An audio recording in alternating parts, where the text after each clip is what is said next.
بادشاہ وقت نے لیلا کو دربار میں بلایا، اور چونکہ بڑا شہرہ تھا، یہ جو مجنو جو تھا یہ شہزادہ تھا باقاعدہ، لیکن ہوش و حواس باختہ ہو گئے، بس محبت کا ایسا جنون چڑھا کہ اصلی نام بھی جاتا رہا۔ تیری محفل میں آ کے بدنام ہوئے، نگاہ زمانہ میں بے نام ہوئے، تو نے وعدہ کیا بچھڑیں گے نہ ہم، تیرے ہی ہاتھوں سے نیلام ہوئے۔ تشخص مٹ گیا، پہچان مٹ گیا، نام ہی مٹ گیا۔ کہتے ہیں حضرت امام حسن اور حضرت امیر معاویہ کا جب وہ خلافت کا معاملہ تھا تو کسی نے اس سے پوچھا کہ ہاں بھئی تیری رائے کیا ہے، یہ اس دور میں ہوا ہے نا، تو کہا کہ ہاں تیری رائے کیا ہے؟ اس نے کہا دونوں ہی حقدار نہیں ہے، میری لیلا حقدار ہے۔ تو کہا آنتا مجنون، تو کہیں پاگل تو نہیں ہو گیا؟ تو اس سے اس کا نام مجنون پڑ گیا۔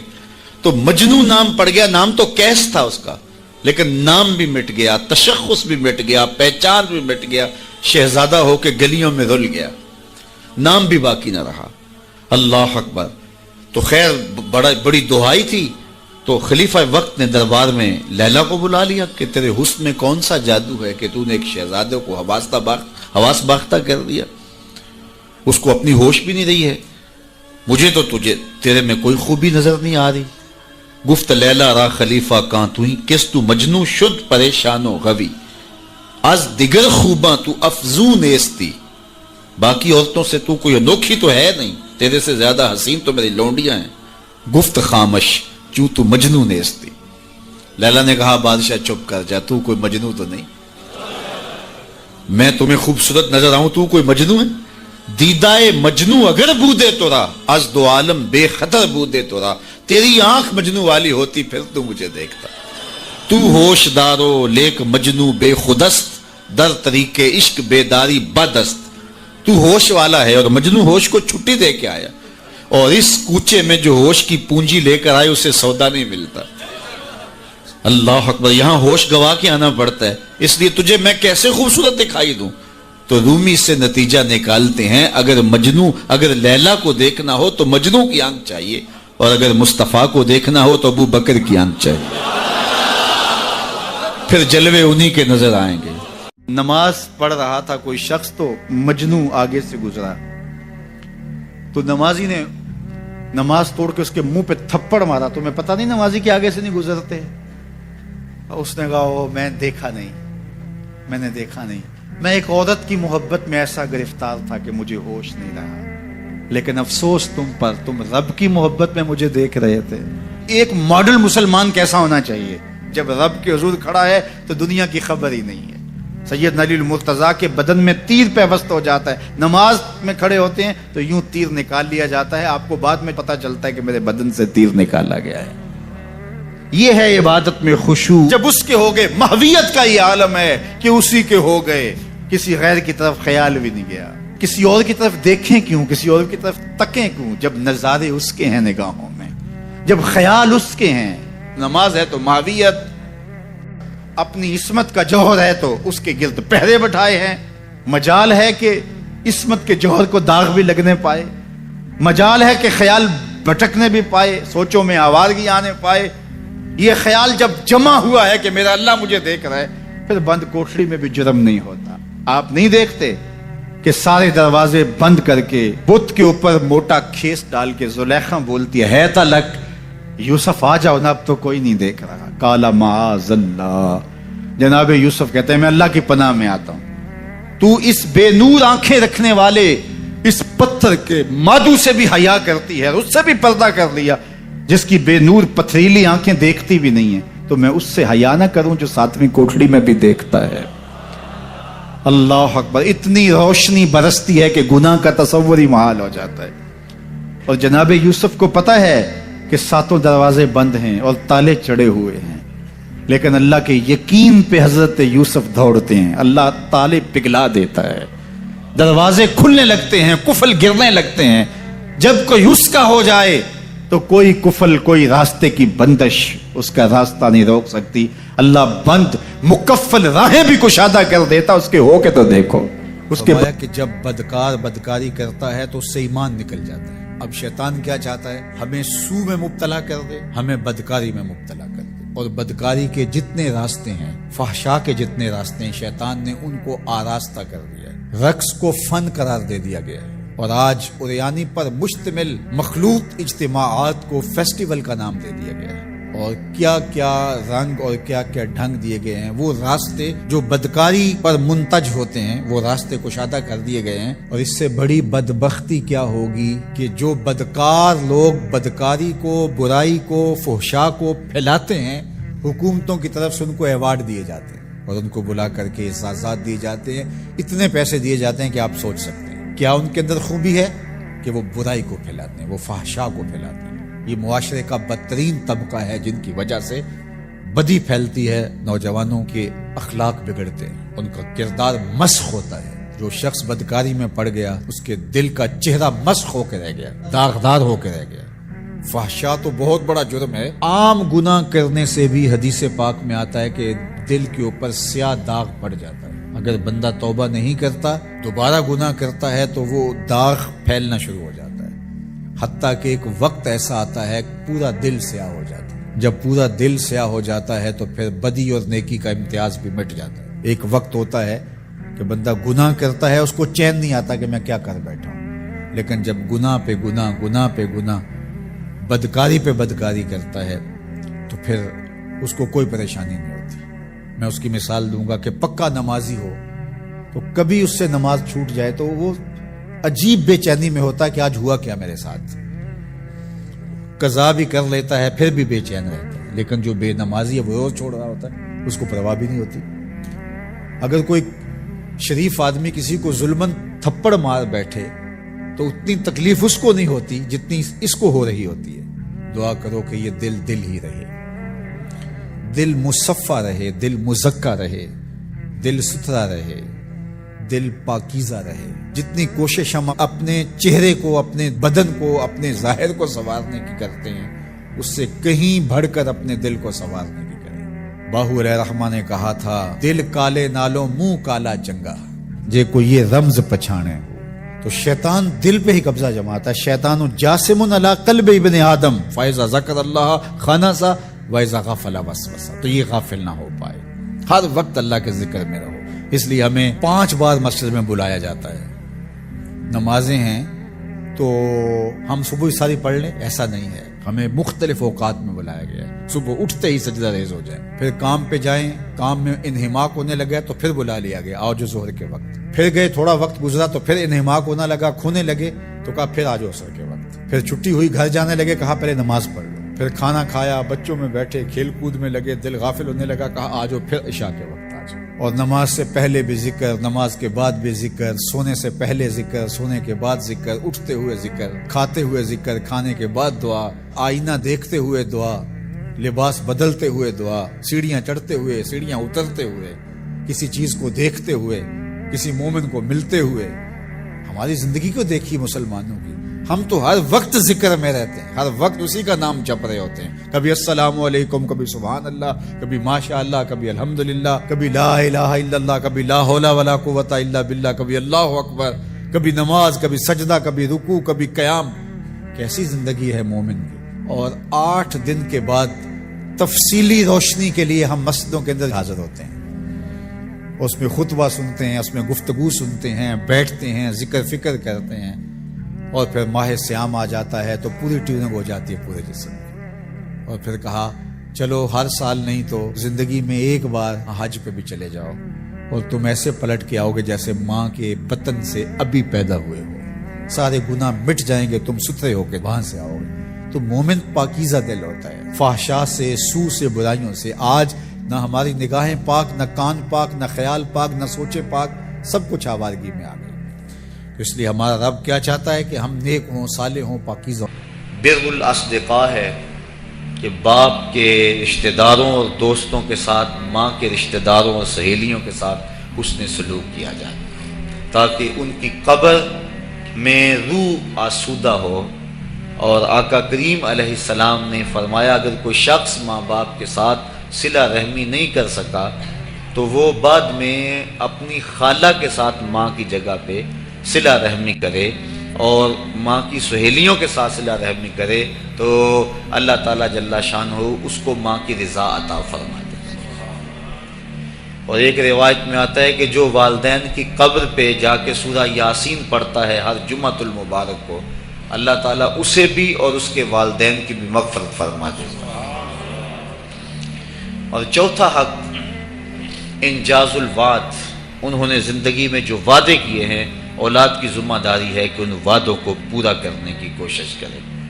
اگر کسی غریب سے ان کا تعاون کا معمول تھا تو ماں باپ کے چلے جانے کے بعد اگر وہ غریب دروازے پہ آتا ہے تو خالی لوٹ کے نہ جائے، بلکہ اسی طرح خیر لے کے آئے تاکہ والدین کو قبر میں آسودگی اور ٹھنڈک پہنچے۔ تو مرنے کے بعد یہ حق باقی رہتے ہیں، اور ان میں سے اہم حق جو ہے وہ دعا کا ہے۔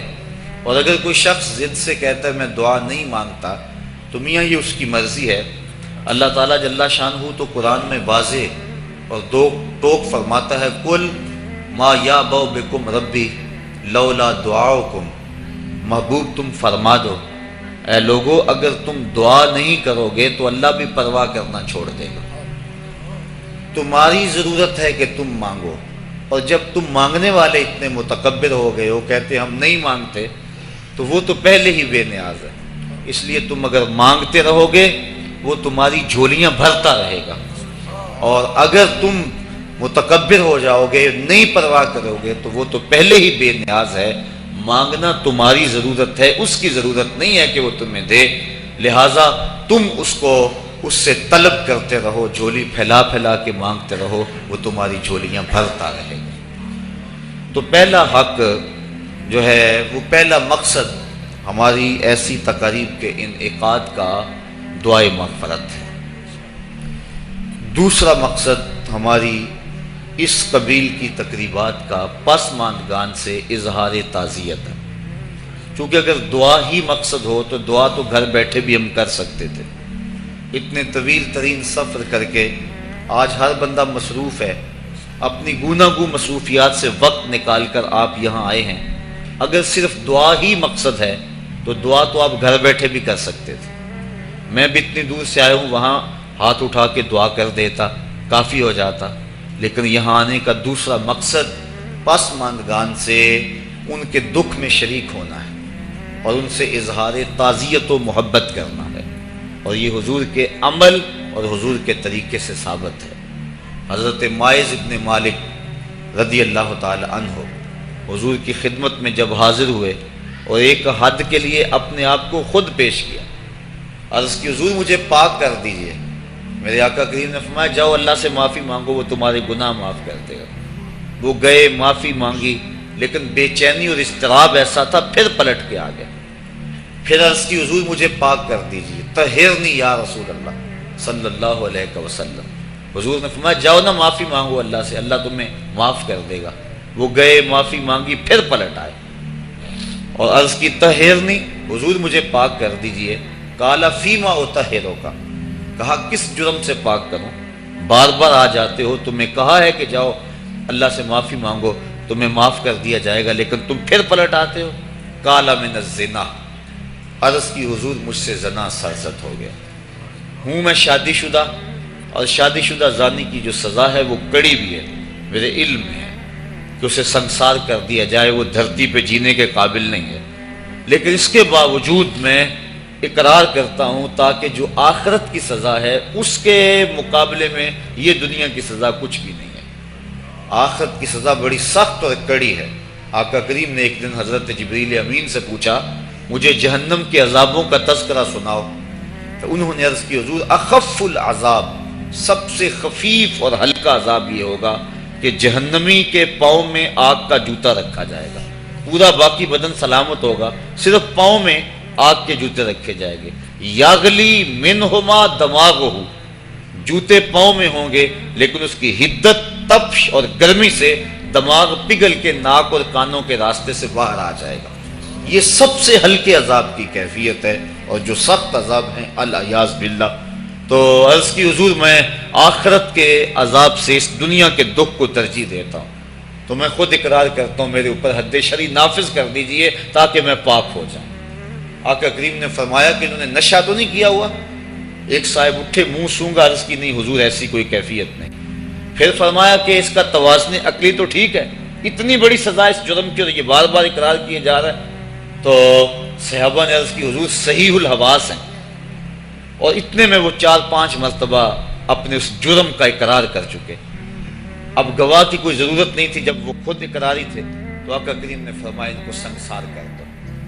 ماعز ابن مالک اسلمی کو پتھر مار مار کے سنگسار کیا جا رہا ہے۔ یہ مسلم کتاب الحدود کی روایت ہے، اور ایک روایت کے لفظ ہیں جب ان کو سنگسار کیا جا رہا تھا حضور مسجد نبوی میں کبھی کھڑے ہو جاتے تھے، کبھی بیٹھ جاتے تھے، آنکھوں میں آنسو تھے، بدن پہ لرزہ تھا۔ کسی نے کہا بندہ نواز خود ہی حکم دیا ہے اور خود ہی رو رہے ہو؟ کہا وہ میرا عدل تھا، یہ میری محبت ہے۔ مبتلائے درد ہو کوئی عذب روتی ہے آنکھ، کس قدر ہم درد سارے جسم کی ہوتی ہے آنکھ۔ تو جب ماعز ابن مالک اسلمی کو سنگسار کر دیا گیا تو حضور ان کے جنازے کے لیے خود گئے۔ کسی کی زبان سے نکلا لو ماعز نے زنا کیا تھا، میرے آقا کے چہرے پہ غصے کے آثار ظاہر ہوئے۔ فرمایا خبردار اگر کسی نے میرے ماعز پہ بات کی، اگر اس نے زنا کیا تھا تو میں نے پتھر نہیں مروائے، میرے ماعز نے ایسی سچی توبہ کی ہے اگر روئے زمین کے تمام لوگوں میں اسے تقسیم کر دیا جائے لکفاہم، سب کی مغفرت ہو جائے۔ یعنی اپنے آپ کو خود پیش کیا ہے۔ اور جب کوئی شخص حد شرعی اپنے اوپر قبول کر لیتا ہے بخوشی، تو وہ ایسے ہوتا ہے جس طرح ابھی ماں کے پیٹ سے اس نے جنم لیا ہو۔ تو فرمایا اگر اس کی توبہ تمام روئے زمین کے مسلمانوں میں تقسیم کر دی جائے لکفاہم، تو ان کے لیے کافی ہو جائے۔ اب حضرت ماعز ابن مالک اسلمی تدفین ان کی کر دی گئی۔ ان کی وفات کا دوسرا دن تھا یا ان کی وفات کا تیسرا دن تھا؟ صحابہ کو شک تھا کہ دوسرا ہے یا تیسرا۔ حضور علیہ السلام راوی شک سے بیان کرتا ہے اور ہمیں شک کا فائدہ مل گیا۔ تو حضور ان کے ہاں تشریف لے گئے، وہم جلوس، جب حضور گئے تو صحابہ بیٹھے ہوئے تھے، اور آقا کریم نے جا کے فرمایا کہ استغفروا لماعز، اپنے بھائی ماعز کے لیے استغفار پڑھو، اس کے لیے بخشش کی دعا کرو۔ اور یہی ہم کرتے ہیں کہ لوگ بیٹھے ہوتے ہیں، ہم جا کہتے ہیں کہ استغفار پڑھو، دعا کرو، فاتحہ پڑھو۔ تو حضور علیہ السلام گئے، صحابہ لفظ ہے وہم جلوس، وہ بیٹھے ہوئے تھے، اور آقا کریم نے فرمایا استغفروا لماعز، ماعز ابن مالک کے لیے مغفرت کی دعا کرو، ان کے لیے ہاتھ اٹھاؤ۔ صحابہ نے حضور کی معیت میں ان کے لیے استغفار کیا اور مغفرت کی دعا کی۔ اب سوال یہ ہے کہ اگر دعا ہی مقصود تھا تو دعا تو مسجد نبوی میں بھی ہو سکتی تھی، حجرہ عائشہ میں بھی ہو سکتی تھی، ستون تہجد کے پاس بھی ہو سکتی تھی۔ دعا نماز جنازہ خود دعا ہے، پھر میرے آقا فرما چکے ہیں اس کی توبہ تو اوروں میں بانٹی جائے تو ان کی بھی مغفرت ہو جائے۔ پھر حضور ان کے ہاں کیوں گئے؟ اس لیے کہ ان کے پسماندگان سے تعزیت کرنی تھی، اور جن کے گھر حضور گئے ہوں گے کوئی دکھ رہا ہوگا۔ وہ کیا کسی نے کہا تھا کہ یہ الگ بات ہے کہ تم آئے ہو تو کوئی نہیں، یہ الگ بات ہے کہ تم آئے ہو تو کوئی نہیں، ورنہ درد تو یہاں ہزار رہتے ہیں۔ تو جس گھر میں حضور چلے گئے ہوں گے وہاں کوئی دکھ تو نہیں رہا ہوگا، وہاں تو سکھوں کے سویرے ہو گئے، انہیں تو خوشی ہوگی کہ آج آقا کے قدم ہمارے گھر آئے۔ ایسے دکھاں تو سکھ واری، ایسے دکھ اور جن پر سکھ بھی قربان کر دیں۔ تو حضور ان کے گھر جا کے جو مغفرت کی دعا کی ہے، تو یہ ہمارے لیے ضابطہ اور عمل چھوڑا کہ مرنے والوں کے پسماندگان سے جا کے تعزیت کرنا حضور کی سنت اور حضور کا طریقہ بن جائے۔ جیسے میں اور آپ اپنے ان عزیزوں کے ہاں آئے ہیں اور ہمارا مقصد ان کی ڈھارس بنانا ہے، کیونکہ ان کا وہ رشتہ اس دنیا سے چلا گیا جس کا بدل زمانے میں نہیں ہے۔ اللہ تعالیٰ جل شانہ نے ایسا رشتہ ماں کی صورت میں پیدا کیا ہے، جنت کی چھاؤں کا دنیا کے اوپر روپ ہے ماں کی ذات، جنت کی گھنی چھاں ہے ماں کا وجود، اور اللہ نے اپنی رحمتوں کو اگر کوئی صورت دی ہے تو وہ ماں کا روپ ہے، اور ماں کے سینے میں وہ تڑپتی ہوئی ممتا اور محبت کے وہ پگھلتے ہوئے جذبات رکھے گئے ہیں کہ دنیا پر ماں کے پیار کا بدل نہیں ہے۔ میں کہا کرتا ہوں آج کوئی شے بھی خریدنے نکلیں تو آپ وثوق سے نہیں کہہ سکتے یہ خالص ہے. ہر شے 2 نمبر دستیاب ہے، ہر شے میں ملاوٹ ہے، لیکن ایک چیز آج بھی ملاوٹ سے پاک ہے اور وہ ماں کا پیار ہے. ماں کی محبت آج بھی کھری ہے اور آج بھی اس میں کوئی ملاوٹ نہیں ہوئی. بچہ بوڑھا بھی ہو جائے لیکن ماں کے لیے وہ بچہ ہوتا ہے. ماں کی دعائیں اسی طرح اس کے لیے ہوتی ہیں اور بچہ آغوش مادر میں آ کر پھر طفل سادہ رہ جاتا ہے. یہ ماں کا پیار اور ماں کی محبتیں. ایک شاعر نے ماں کی محبت کا نقشہ کھینچتے ہوئے کیا خوبصورت بات کہی. وہ کہتا ہے مدت ہوئی میری ماں نہیں سوئی تابش، میں نے ایک بار کہا تھا مجھے رات کو ڈر لگتا ہے. کہا سحری کے وقت میں نے ایک بار اٹھ کے رات کو چونک کر کہا تھا مجھے رات کو ڈر لگتا ہے. مدت ہو گئی اس بات کو، یہ قصہ پرانا ہو گیا ہوا ہے، مجھے بھی بھول گیا ہوا ہے، لیکن میری ماں رات کو نہیں سوتی، میرے بیٹے کو کہیں ڈر نہ لگ رہا. یہ ماں کے پیار کا روپ ہے. علامہ اقبال جب ان کی والدہ انتقال کر گئیں تو وہ دیار غیر میں تھے، تو اس وقت انہوں نے ایک طویل مرثیہ لکھا اپنی ماں کی یاد میں، جو آج بھی کلیات اقبال اردو مجموعہ میں ہے، جس کا عنوان ہے والدہ مرحومہ کی یاد میں. اس کے اندر لکھتے ہیں آہ اب وطن میں ہوگا کس کو میرا انتظار، آہ وطن میں ہوگا اب کس کو میرا انتظار، کون میرا خط نہ آنے سے رہے گا بے قرار، آرزو لے کر تیری خاک مرکت پہ آؤں گا، اب دعائے نیم شب میں کس کو میں یاد آؤں گا. کون پچھلے پہر اٹھ کے دعا کرے گا. ہر ایک سے کہنا پڑتا نا جناب دعا کرنا، مولوی صاحب سے بھی عرض کرنا پڑتا حضور دعاؤں میں یاد رکھنا، پیر صاحب سے گزارش کرنا پڑتی ہے جناب مجھے دودھ راتوں میں اور چاندنی راتوں میں مجھے یاد رکھنا. حاجی کو معتمر کو کہنا پڑتا جناب دیار حرم میں جا رہے ہو اور دیار حبیب میں جا رہے ہو، وہاں مجھے دعاؤں میں یاد رکھنا. سین حرم میں بھی اور جالی کے سامنے بھی ہر ایک کو کہنا پڑتا ہے کہ مجھے دعاؤں میں یاد رکھنا. کبھی ماں کو بھی کہنا پڑا ہے کہ امی دعاؤں میں یاد رکھنا.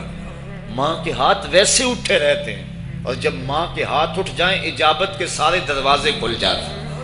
میں نے پڑھا کتب حدیث میں جو دعائیں رد نہیں ہوتی ان میں سے ایک ماں کی دعا ہے. جب ماں ہاتھ اٹھا دے تو جنت کے سارے دروازے کھل جاتے ہیں. اور یہ لازمی نہیں ہے کہ ماں رابعہ بصریہ ہو تو پھر ہی اس کی دعا قبول ہوتی ہے.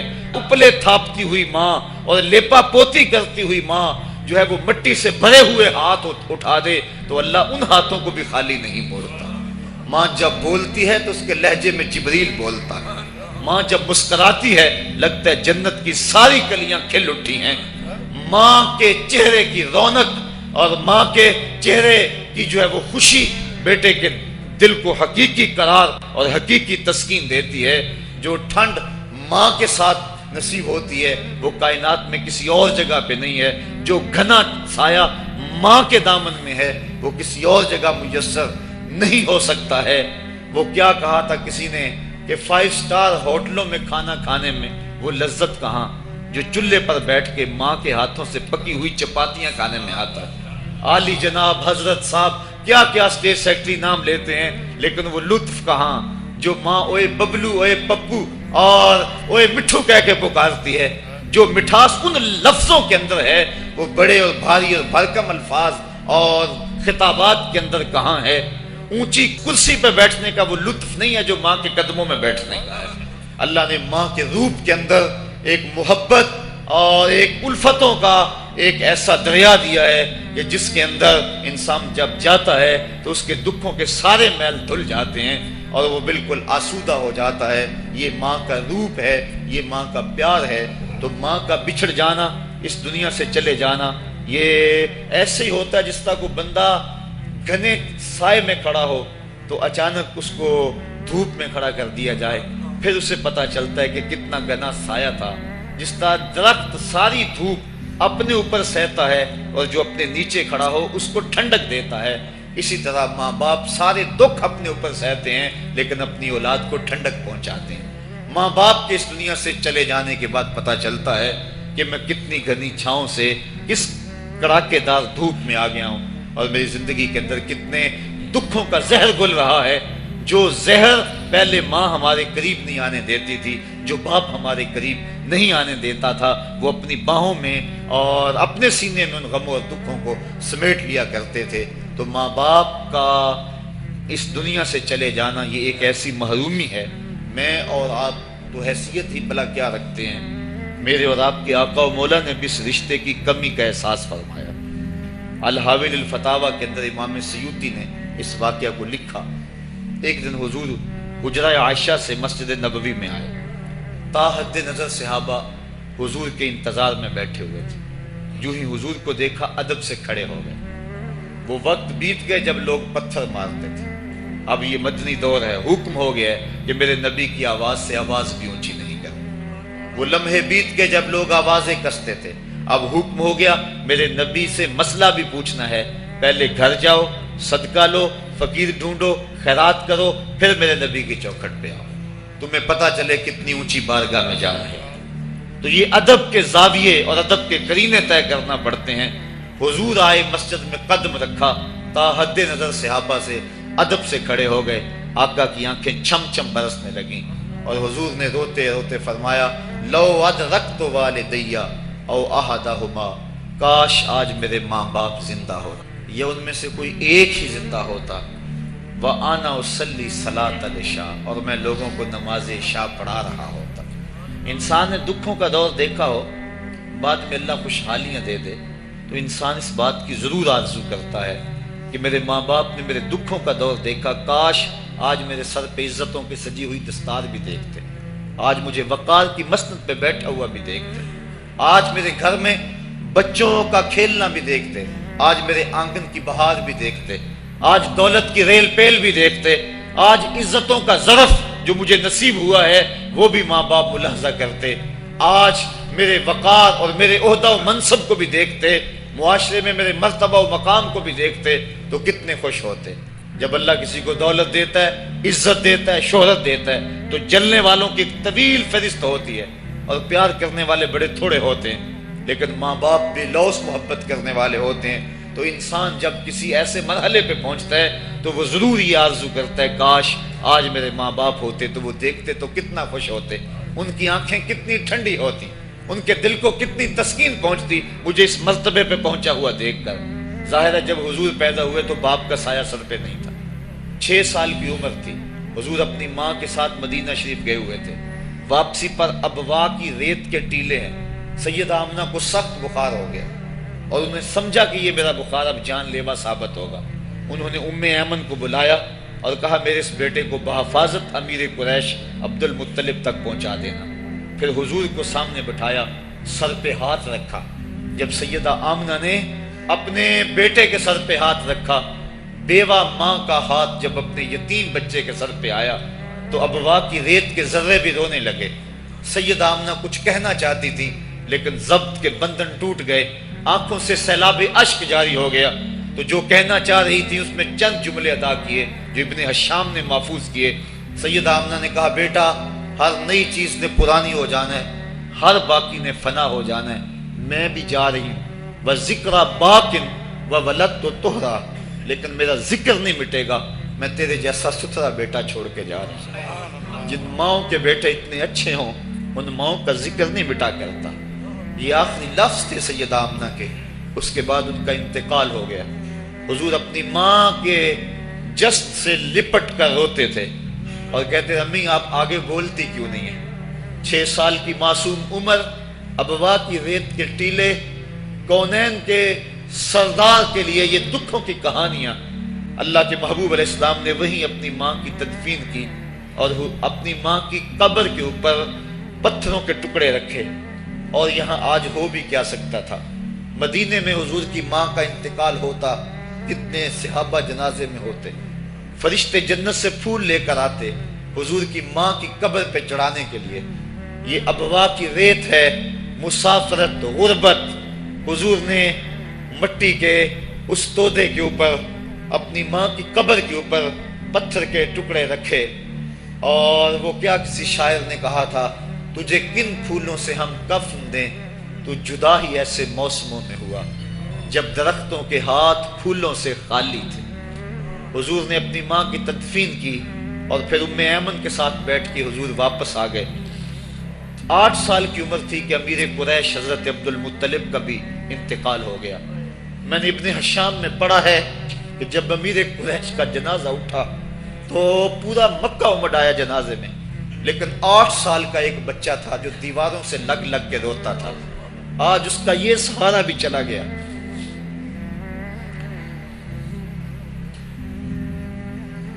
8 سال کی عمر میں حضرت عبد المطلب کا بھی انتقال ہوا۔